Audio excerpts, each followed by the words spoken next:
Sa part 1 ay napag-usapan natin kung ano ba yung mga tips na gagamitin natin para maiwasan natin ang intentional at unintentional plagiarism. Dito naman sa part 2 ay pag-uusapan natin kung ano ba yung dapat nating gamitin para maka-access tayo ng libreng plagiarism detection tool at ano ba yung kanyang mga safe features at yung last thing ay paano ba ito gagamitin step by step. So tara, samahan niyo ako at padali nating tuklasin ang pag-aaral ng research.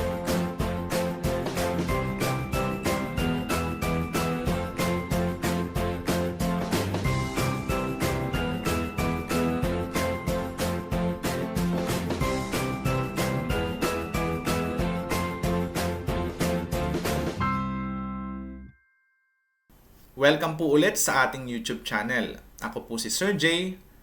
Makikilike po ng ating mga videos at huwag niyo pong kalimutan na i-share sa inyong mga klase, mga kakilala at mga co-teachers na interesado sa larangan ng research at sa pinag-uusapan po natin tungkol sa plagiarism. At kung kayo po ay bago pa lang sa ating channel, ay paki-subscribe naman po yung ating channel para makatulong din po ako sa inyo para maipahiwatig natin yung ating mga gustong sabihin, mga tips regarding research, regarding education at iba pa.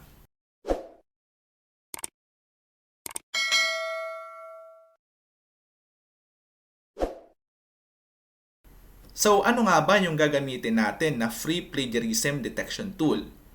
Yan, introduce ko na po sa inyo ang Small SEO Tools Plagiarism Checker. Actually, ang Small SEO Tools ay marami. Pero ang atin lamang pong pag-uusapan dito ay itong kanyang Plagiarism Checker. So, ang kasunod po nating pag-uusapan ay ano ba yung mga important features ng Small SEO Tools Plagiarism Checker. Marami po yan. Pero bigyan lang po natin kayo ng mga pinaka-importante. Una po dyan is, pwede po siya makapag-check ng billions of web pages. So just imagine yung contents po ng inyong research o ng document ninyo na ginagawa is machi-check, maka-counter-check doon sa mga billions of web pages. Napakarami po nun at napakakapakipakinabang po nitong gagawin natin. Okay? Pangalawa po is nakape-present po siya ng result na list-based or sentence-wise. Ibig sabihin, kada sentence nung ating document or nung ating research ay pwede niyang ma-check whether it is unique or plagiarized. Or kung hindi man plagiarized is mataas po yung tinatawag nating level of similarity. Ang ibig sabihin po nito, halos katulad yung ating document or yung ating contents doon sa mga documents na naka-upload doon sa mga web pages po na ating i-check. Ang ikatlo po dito ay yung tinatawag nating one-click comparison feature. So, napakahalaga po nito dahil pag kinlik mo po yung chinek mo, makikita mo po na meron po itong comparison doon sa kagaya nito na document whenever it is similar doon sa mga document na na-check natin from billions of web pages. So, in that way, makikita natin talaga na, okay, ito pala ay dito nanggaling. At hindi mangyayari yung tinatawag na unintentional plagiarism. Ang ganda, di ba? So, ngayon, tuturuan ko kayo kung paano ba mag-check ng inyong research or any document para makita natin kung mayroon bang plagiarized items or mayroon bang mataas na level of similarity yung mga ginagawa nating pananaliksik. Tara, samahan niyo ako para mas mapadali natin ang research.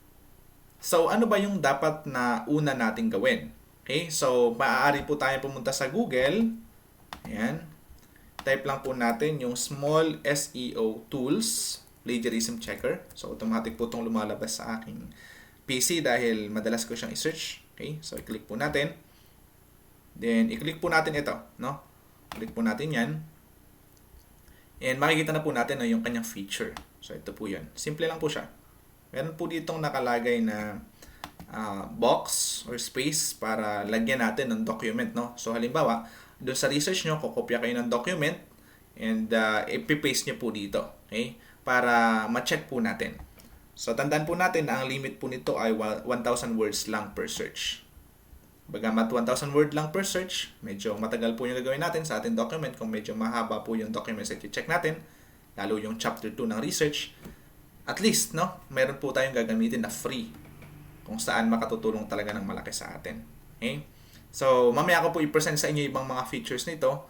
Pero ang mas maganda ngayon is kumopya tayo no, ng information mismo sa isang research journal sa US, specifically sa Higher Education Politics and Economics. Ito po yung journal na pinaglilingkuran ko as assistant editor. Okay? Para matry natin no, yung effectiveness no, noong small SEO tools plagiarism checker. Okay, so narito na po tayo sa website ng Higher Education Politics and Economics. Ito po ay isang website sa US, isang research website specifically, na funded ng Old Dominion University sa Virginia, sa United States. Okay? So, tingnan po natin yung gawa dito ni Kirsten Hextrom. Ito po ay pinamagatang Operation Varsity Blues, Disguising the Legal Capital Exchanges and White Property Interest in Athletic Admissions. Isa po ako sa naging peer reviewer nito at bawal po sabihin yun no, kapag hindi po pumasa yung paper niya sa review or hindi po na-publish yung research niya. Pero dahil na-publish po yung research niya, maganda po yung research niya, actually na-approve po ito ng journal. So proud po tayo na sabihin at i-congratulate si Dr. Kirsten Hextrom mula sa University of Oklahoma. So, i-copy po natin no, yung research abstract niya para ma-check natin okay, at matry po natin yung small SEO tools. Ayan. Well, wag po kayo mag-alala. No? Wala po tayo ditong ma-violate na copyright dahil ipinagpaalam ko po ito no, sa aming editor-in-chief okay, sa California, sa Virginia, I mean. Okay? So, ito po ay kumbaga ay lisensyado no, ng aming editor-in-chief. Okay, so i-try po natin itong document na ito. Okay? Tapos ilagay po natin ito dito sa box, okay? Dito sa space na to for plagiarism detection. Lagay natin dito. Ayan. Okay, pansin niyo po ha. Check po natin kung ma-assess po niya no, na kinopya lang natin ito at kinanya natin kunwari yung information. Punta tayo dito sa baba. Meron po ditong dapat nating ilagay. So, click lang natin I'm not a robot. Minsan may pinapasagutan dyan. So, try nyo pong sagutan. Then, click. Ito. Check plagiarism. Okay, maghintay lang po tayo ng ilang sandali. At mapapansin po natin na nag-check siya. So, ito po yung sinasabi ko sa inyo kanina. No? Naka-document view. Okay, makita po natin dito yung level ng plagiarism or level of similarity at yung level or percentage ng uniqueness. Tapos dito naman yung percentage kung ilang percent na po yung na-check sa document. And, ayan. Tayo-tayo na po siyang lumalabas. Sige. So, nakita po natin, no? Perfectly. 100% po siyang na-check. 100% po yung plagiarized sa kanya. At 0% po yung unique sentence or unique item po sa ating kinuhang document mula doon sa research ni Dr. Kirsten Hextrom. Okay? Yan po yung sinasabi ko sa inyo kanina na sentence-wise result. Okay? So, isa-isa po itong ipinapakita yung sentences. At ipinipresent po no, yung comparison doon sa original na kinopyahan natin. At kapag kinlik ko po yan, mapapansin po natin na ganyan-ganyan mismo no, yung kinopya natin at inangkin natin sa ating research. So, ito po, nakalagay po dito yung note na ito ay plagiarize. Okay? Then, kung gusto nyo makita mismo yung report, so pwede po kayong pumunta dito. Just click download report. Okay? Download report. Click nyo po yan. Okay? Magantay lang po ng kaunting sandali at magkakaroon po kayo no, ng access doon sa copy ng checker na ito. Okay? Ng document na i-check na ito. Okay? So, open nyo po. Ito po ay PDF file. Dapat po meron kayong reader sa inyong computer or sa inyong cellphone. At mapapansin nyo na may highlight po lahat, no? May highlight po lahat yan. Okay? May word count po ito, 121 words, date, kung kailan nyo i-chinek, okay? July 30, characters, 885. So, pasok po siya dahil sabi ko po sa kanina, 1,000 word lang per check yung gagawin, pwede natin gawin. Then, nakita po natin dito na 100% plagiarized, 0% unique, 6 sentences po yung plagiarized na na-check, 0 unique sentences po. Okay? At mapapansin po natin na hina-highlight po ni SEO tools, plagiarism checker, yung mga plagiarized items. So mapapansin lahat ng ito ay naka-highlight. Okay? At mapapansin din natin na narito no yung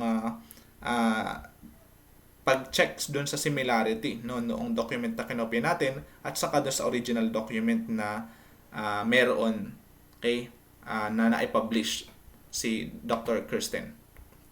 Sige po. Okay? So i-match source natin para mapansin natin mabuti kung saan galing. Actually, ito po ay mapapansin natin na galing sa nilikha ni Dr. Kirsten Hextrom, Operation Varsity Blues, kagaya ng kinopya natin kanina. At ang kopya nito ay mapapansin natin na i-index ng journal na Higher Education Politics and Economics, okay, sa dito po no sa ERIC, okay, dito po sa ERIC. Okay, kasi itong ERIC po ay isang indexing system or isang database kung saan itong mga journals kagaya ng Higher Education Politics and Economics ay nag-i-index ng kanilang mga outputs, okay, para mas makilala no ng wider audience, lalong higit ay ng mga researchers, ng mga estudyante na may access dito sa ERIC. Ito po naman ay free access at sa iba pang mga research databases sa buong mundo. So, ganun lang po. Very simple lang po no yung paraan para ma-check natin whether plagiarized or not plagiarized. So, yun, naituro ko na po sa inyo at sana ay magamit niyo ng mabuti para sa ginagawa nyong pananaliksik. Huwag niyo pong kakalimutang i-subscribe ang ating YouTube channel, paki-like po at paki-share ng ating videos para mas marami pa tayong matulungan. Maraming salamat po.